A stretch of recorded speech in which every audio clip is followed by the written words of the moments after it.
Are you feeling lost? Well, you've come to the right place. Welcome to Lostish, where we, Rose Chachko, and Emanuela Kathaptakis, share what it's really like navigating your 20s. we're two semi-lost girls figuring out careers, relationships, wellness, purpose, and everything in between. Each week, we dive into the highs, the lows, and lessons of chasing your dreams, finding happiness, and learning to embrace the uncertainty. We're not here to pretend like we've got it all together. We're simply just figuring it out with you. Hey everyone, welcome back to the Lostish podcast. It's great to be back a week later. Tune in every Sunday morning. We have new episodes coming out. But just to get right into it, straight to the point. No bluff. Today's episode is probably something that I feel will actually relate to so many people our age, but probably piss off a lot of the people in the older generation. Yeah. I think especially like parents and maybe even grandparents. But we're going to talk about it anyway because we like to be a little bit controversial. One of our favourite conversations of all time. Yes.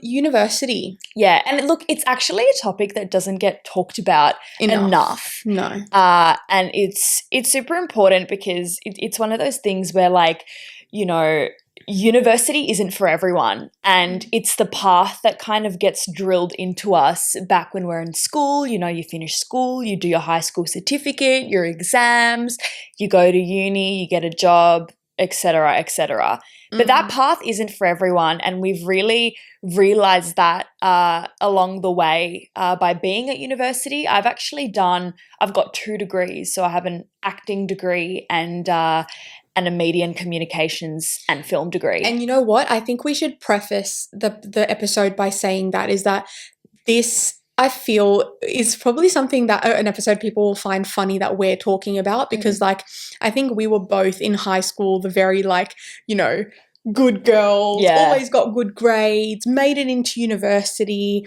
Not always. I didn't always get good grades, but no, but like strived for it because we were hardworking from back home. Yeah, and I think that makes us all the more sort of reliable to speak on this because you'd think that we'd be the first people to turn around and say, "Yep, it's great, it's fantastic, everyone should go." Yeah. Where in reality, I say this to everyone that if I had known what university would have been like 4 years ago when I started my degree, I probably wouldn't have gone back. Yeah. So yes. And like we said, like we were actually talking about this yesterday with my mom, university is something that we don't regret doing. No. Like it's a great tool, but it's not a necessity. And you can absolutely get by without not even it. Just get by. Do well. Very if well. Not better than people who, you know, go $50,000 to $100,000 in debt studying to get a literal paper. Like you have to even pay for your gown. That's how ridiculous it is. And your hat. To in reality, like do jobs that you pretty much just work, like learn on the job. Yeah. With experience. I don't know. Some people might In saying that, also everyone has a different experience. Some people like owe their life to university and that's fine. To be honest, like I studied at drama school like literally a year before I went to actual uni, and for me that was the most formative year of my life. Not only did I meet the most amazing people who are now my friends and my family, but it also set me up for my acting career. It has also taught me so much about resilience, so much about myself. Like that was so formative, and that was, I mean, that was uni for me for a year. Like that was. I was actually going to say, I feel like what you did was, I wouldn't say it was uni as much. I'd say the type of uni we're referring to, what you did, I think was great, and it was a 1-year crash course and like built up your confidence in a whole year.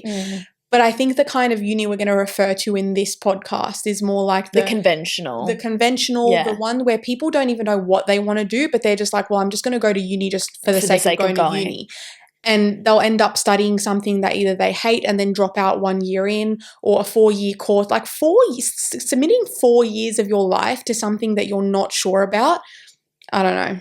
And I think like just like to pause on that point, the reason why I bring up my drama school experience is because like uni for everybody is different. Like for me, for a lot of people, uni is film school, it's art school, it's fashion school, it's drama school. And because I'm in the creative industry, that was what my life was. So that's what I knew back then. And then transitioning from a very active, very practical environment to a very conventional, traditional, theory-based, sitting in a classroom, not talking to anyone, writing meaningful essay, meaningless, yeah.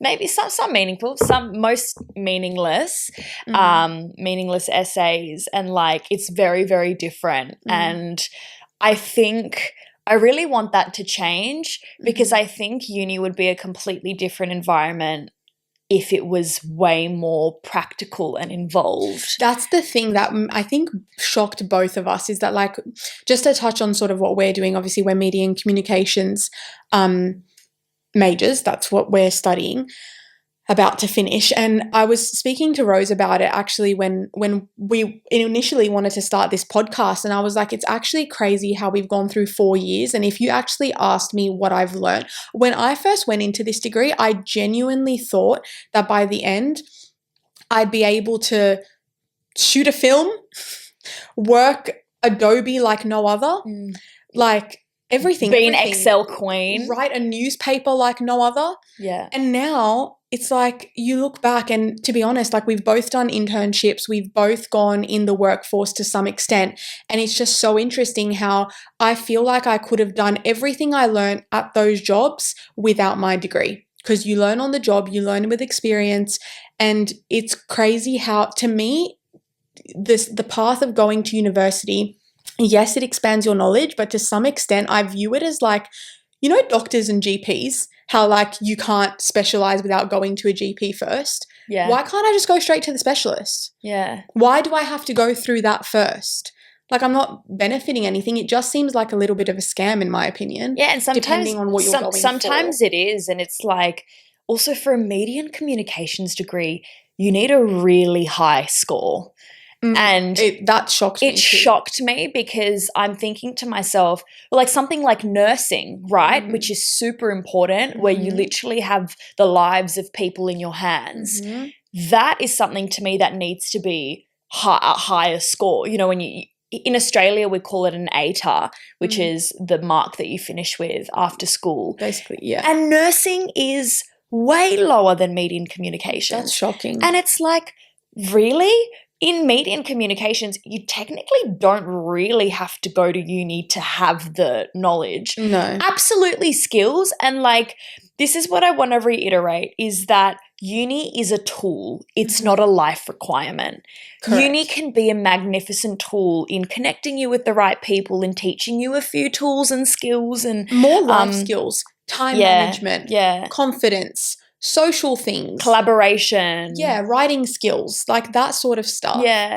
But it's not, you don't need to, and that's not like, you for certain degrees, like to be a lawyer. I was going to say lawyer, engineer, doctor, medical, anything medical related. We're not saying don't go to university. No, please don't take it the wrong way. But we're saying more for people who feel like that's not what they want to do, but feel like it's their only option because they just do. And then they end up dropping out halfway through anyway and paying, you know, years worth of HECS. Or swapping degrees and then having to do 6 or 7 years. Do it all over again. Oh, you know what? Some people want to do that, but we want to make you feel a little bit less alone if that's not the path that you want to take. Or I was literally having this conversation with my brother the other day. He was saying, like, he came into my room and he was like, Manuela, it's not really what I want to do. He's in year 12 about to graduate high school, and he was like, I know I don't want to go to uni. I know I can do so much more than that. It just like looks so depressing and a bit like, you know, I'm stuck in a rat race. But I feel like that's what, you know, our parents want us to do. And I'm like, listen, take it from me. You don't have to. And I know that probably sounds hypocritical. And this is coming from someone who is very well educated and like you have a lot of experience. I recognize, look, I did take school very seriously, but then obviously once I got into university, high school grades became irrelevant. Now that I'm in the real world, university seems to have become a bit irrelevant. Yeah. And it's just funny how I can recognize the benefits it has to some people and to building life skills, but not so much a specific degree skill, if that makes sense. I don't know. Maybe we're rambling on about specifically our degree. I just think university has become a little bit too of like an expectation now. It's a pressure thing. I think sometimes you feel this pressure to like have a certification in something. I think or it is important a paper in your certification hand in something in life nowadays, but that doesn't have to be a university degree. But also people can do such amazing things with no piece of paper. Like the amount of people who I know who have very successful businesses who are like, you know, I'm not going to go down that traditional path. I'm going to actually create something of my own and have become so successful and are very financially stable and things like that. That's not to it's really say inspiring, that, actually. You can't. That's not to say you can't do that with a degree too. I've just recognized a pattern that happens a lot later in life than people that take the risk to do it earlier on. So yeah. Yeah, no, I think it's one of those things that people are going to agree, people are going to disagree, but I think that's why we want to talk about it, is the fact that there are going to be different opinions on it. People may think, what are you guys talking about? Uni is the greatest thing in the world and I need to I have to go to uni to make it in life. If that's what you think, that's fine. Like that's your journey and that's your path. But 90% of people that we've spoken to are on the boat that are on the opposite end. Like, I don't know what I'm doing. I actually haven't learned anything. Now that ChatGPT is a thing, I feel like that's been taking over, and now it's literally just a tool for people to end up fast tracking their paper. You have people in medical doing medical degrees, our future doctors, our future nurses, our future surgeons, right? And ChatGPT is writing their assignments, writing their exams, and it's just it's a little bit scary. I actually saw a TikTok the other day that literally said, guys, stay healthy, because just a reminder, your current people studying medicine are using ChatGPT to pass their exams. Not everyone. We're not saying everyone, but a lot of people. Scary. Yeah. I've got friends doing medicine who are like, oh yeah, I just got, not to write out my friends or anything, but yeah, ChatGPT just like did my essay for me. And I was like, whoa, like great. But like, that's really scary because you're going to be looking after me when I'm older. You're going to be the future. Yeah. And that's not to say we haven't used it before, but I'm actually so lucky that it didn't come out at the beginning of our degree. No, I know. Because it taught us the skills that we needed to know. Oh, but now it's like we're in our last year of uni, right? The home stretch. And it's like ChatGPT has come in handy a lot. But it's also like, to be honest, our last year went doing a little bit of pointless things. You'd think you'd be doing things of more substance in your last. Exactly. But the most, I think for me, the best kind of experience I've had this year from uni and what has come from uni is my internship. I'm doing a fabulous internship with the Sydney Film Festival, which is amazing. And, I've been in films that have been a part of the festival in the past, and something that I feel really passionate about. And although it's not acting so much, which is my main job, it still provides me with the right skills of behind the scenes things to see how it all evolves. And if that's something that I wanted to go into the future, great. I have that up my sleeve, and I'm actually in the room. I'm networking with people. I'm meeting amazing creatives who are in the industry, and I'm working with a fabulous team that has actually taught me a lot. And it's taught me that a workplace can be really fun. It doesn't have to be all serious. It doesn't have to be a depressing place that you don't want to be at. It's about finding that niche. I wouldn't have had that opportunity if I didn't go to uni, because I got that through uni and it was a requirement for us. I know you're doing an internship as well with a PR firm. Yeah, mine is a very similar situation. I'm currently doing a PR internship at a company that I love, and I was there for almost 6 months last year. But I guess my point was with before, again, like it's one of the less and one of the more fun, actually, sides of the corporate jobs. But I guess what I was saying before about how I learned so much more on the job rather than carrying things over for my degree. Like every single person in my office did go to university. But I remember going there last year and being like, I feel like I could do this stuff without university, but it's a requirement. You see, that's interesting you say that because not everyone at my job went to university. Yeah. There's a few people in there that have an acting degree that who I went to NIDA with, but not the conventional university. Yeah, it's and people are employed, people are working, people are getting money, but they're in an industry where they want to be there. Not so much because they have a paper in their hands and they're like, yeah, now it's a requirement for me to start working because I'm certified. You know what? Let's move on to speaking about how people can sort of have that tough conversation with their parents if they feel like it's truly not something. If you feel like it's your only option, and you know it is always better to go ahead and study or take some time off to find what you're interested in and what you want to pursue. Yes, don't be afraid to take some time off. Yeah. Like if you want to take a gap year, do that. Like we'll talk about gap years first then. Yeah, let's just talk about that for a second because here I have written down, trust your gut, not the timeline. If you think that you need a bit more time to figure out what you want to do with your life, whether uni is the path or whether you just want like experience for a year, you know, traveling, whether it be working as well, like being freelance, take that path. We're That's not okay. saying take it off and do nothing and just, you know, sit How in about bed, be a productive year? Be a productive year and do what you love in that year. Experiment. Try 5 different jobs if you want to. They could be casual. Go and again, what Rose said, travel a little bit. I think gap years Work are overseas. Some of the most. I know a lot of people that have taken gap years, and I know when I applied to university, actually, I remember. I think I've told you this before that I only applied to the one university, and I told myself if I didn't get in, I'm taking a gap year. Yeah, you did. And now I'm saying, you know what? Okay, I got into the uni. I went. Now I'm going to take a gap year after. Because I feel like even then, whether you do it before or after or in between, it doesn't matter. Taking the time to truly figure out what you want to do, don't feel like you're stuck. It's actually smarter to take the time off to figure out what you actually want than to just go in and then figure out you hate it. It's actually smarter. It's not lazy. I actually have that written down here as well. Gap years can offer real clarity and lead to better choices in the future. They really can. And I feel like if I didn't necessarily take a gap year, but I didn't go straight from school to a conventional uni.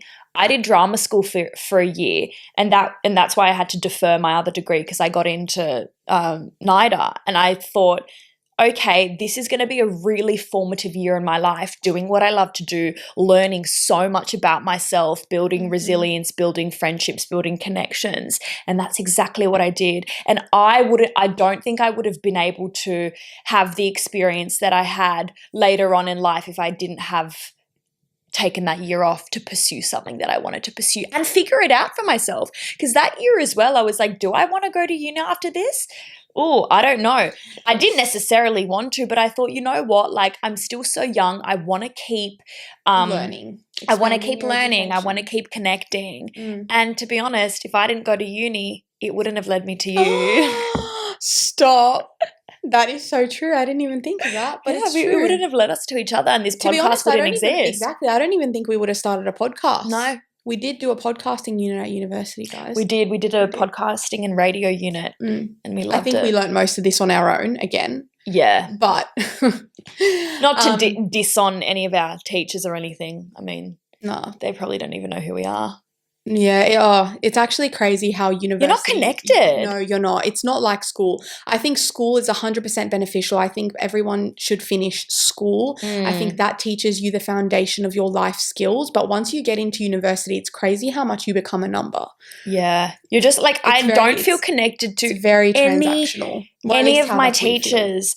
At school, I still keep in touch with all of my teachers from school. So do I. I loved my school teachers, and they were honestly like, it's kind of weird to say, but like a second family to me. I don't keep in contact with a single person from my year, but my teachers, like if I see one of my teachers on the street, like you best believe it'll be such a fulfilling interaction. And they still all wholeheartedly support me. They all watched my show. They like a lot of them came to my showcase at drama school and things like that. And I was like, That's oh my so God, it's so cute. beautiful. It's really beautiful. And in uni, that doesn't happen. No, In it university, doesn't. I don't couldn't even give you remember my one lecturers' name. names. Exactly. Yeah. Like who?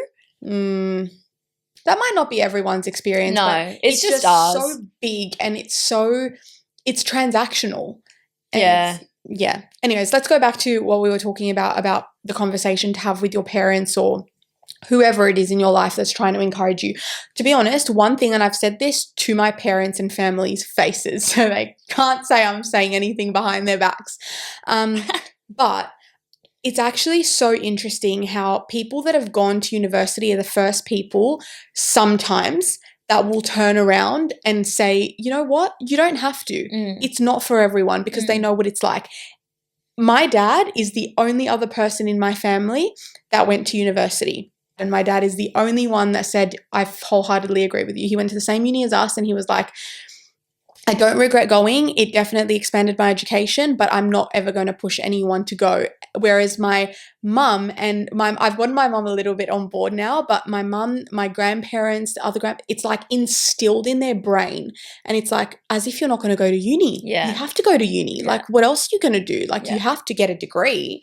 My family is the same, really. Yeah. Yeah. And I think it's a bit of a traditional mindset now. Not a bit, it is traditional, but it's just so interesting to me how the people that haven't even experienced it from themselves, there's such a stigma around it being the best thing on earth and sort of the only option to get ahead in life. Yeah.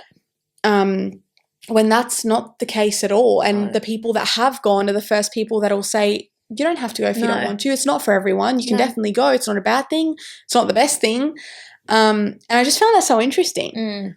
So yeah, how should people, let's chat a little bit about how people should navigate having that rough conversation. What tips would you give to people? To be honest, at the end of the day, I would say it's your life.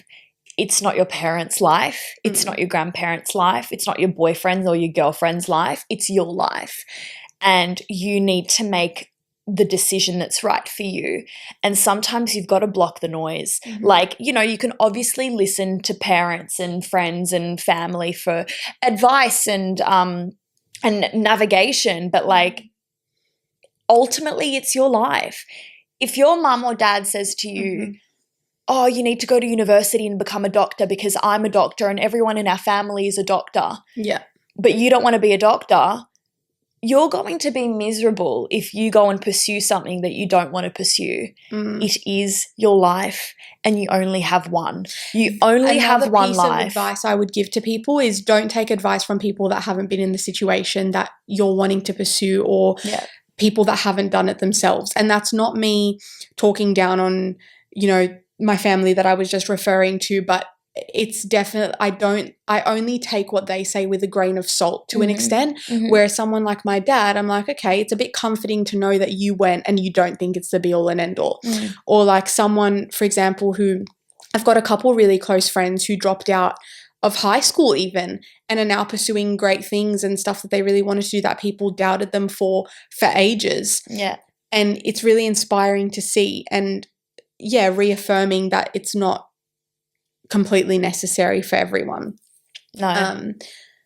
So, yeah. Like we said, it's a tool, not a necessity. Yeah. To be honest, when it comes to advice, ultimately, I think meshing the two things that we've kind of said, it's no one else's business or decision of what you want to do. And if that disappoints people, if that disappoints parents, if that disappoints friends or partners, then so be it, you know, like you. And it's not to say that your parents aren't going to support you because they are. Can I give a piece of advice that my dad gave me once? Please. So he told me once, and this has been ingrained in my brain ever since I was like 15 years old. But he said to me, he's like, do what you love and you'll never have to work a day in your life. And it's crazy to me how simple it is, and people may have heard that a million times before, but that's literally all it's about. Everyone has to work. People by human nature have to have a purpose and have to be working towards something. I wouldn't want to be doing nothing with my life. And to be honest, I say to myself all the time, like if I just had free-flowing money and I never had to work or work towards something, whether that be, you know, in my life now, a university assignment or going to my casual job or whatever it may be, working on my body at the gym or eating well. By human nature, we are those types of people. However, when it comes to your work life, doing something you love will make it obviously not feel like work. And it gives you purpose. Not having to work a day in your life because you're doing what you love. Like, imagine if you were acting, I don't think you would, like, yes, you'd be exhausted, but you'd love it. Like, I don't think you'd sit, like, that's your dream. I don't think you'd sit there considering it work as such. Do you know what I'm trying to say? Absolutely. No, like, for me, it's this is how I like to put it for people. Take it how you want to take it. But for me, acting is one of those things that it's the hardest job not the hardest job in the world, but it's one of the hardest things that I've ever had to do. But it gives me a lot of stress and a lot of anxiety and uncertainty in life, but it's so worth it because it's something that I literally cannot live without. Mm-hmm. It's just in my blood. I just love it so much that it actually just counteracts everything else. Yeah. And for me, when I'm, on set or on the stage or even auditioning, like, look, auditioning isn't fun because, it's very hard and there's a lot of rejection, but I love it. And for me, like, if I get an email from my agent telling me you have an audition for so-and-so, I get so excited. Not because I'm like, okay, I'm going to land this role, but because it gives me an opportunity to show what I can do. It gives me an opportunity to be put up for something great. And I just love it. I'm just this is an opportunity for me to show myself. I completely understand where you're coming from because we'll expand on this in another episode, but I was very similar with modeling, and I was just going to give another piece of advice with stuff like that. But I think for us, the reason we love this stuff so much, the more unconventional things, is because it's something that we would do for free. Oh, yeah. Even if you weren't getting paid for it, that's how you know you truly love it. And that applies for so many things. Like, it doesn't have to be an unconventional role. I know people that thrive off of the jobs that they're doing. People that are teachers. I know people that would do it for free just because they're obsessed with children. I have about 5 different friends that are primary or high school teachers that absolutely love it. Yeah. And they wake up every day and are so excited to go and teach their children, practically.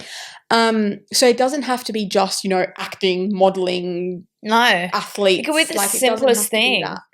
Yeah, literally. Anything. But the point is truly taking the time to sit back, think about what you want to do with your life, not listening to outside perspectives, especially people that aren't in the position that you want to be in or haven't done what you want to do. Yeah. Figure out what it is that you love and then take the steps to do that, because that's the only way that you're going to feel like you're not burning yourself out, that you're doing something you love, that it doesn't feel like work. And I guess we've gone off a little bit of a tangent off of the university scheme, but that's just because I feel like now so many people treat it as their only option. Yeah. And it's not an only option. Take this from people that have done it for 4 years, Rose for 5. Yeah. It's not the only option. And I just want to reiterate, it is your life and no one else's. And you choose your path. And outside influences, just put a little block, because it's your life. You only have one of them. YOLO. Yep. That's it. We've covered everything. I just went through our talking points and amazing. That was everything. Well, we hope you enjoyed this episode. I actually really liked this episode. Yeah, I do. We got very passionate and into it. But anyway, we will see you in the next one. Bye.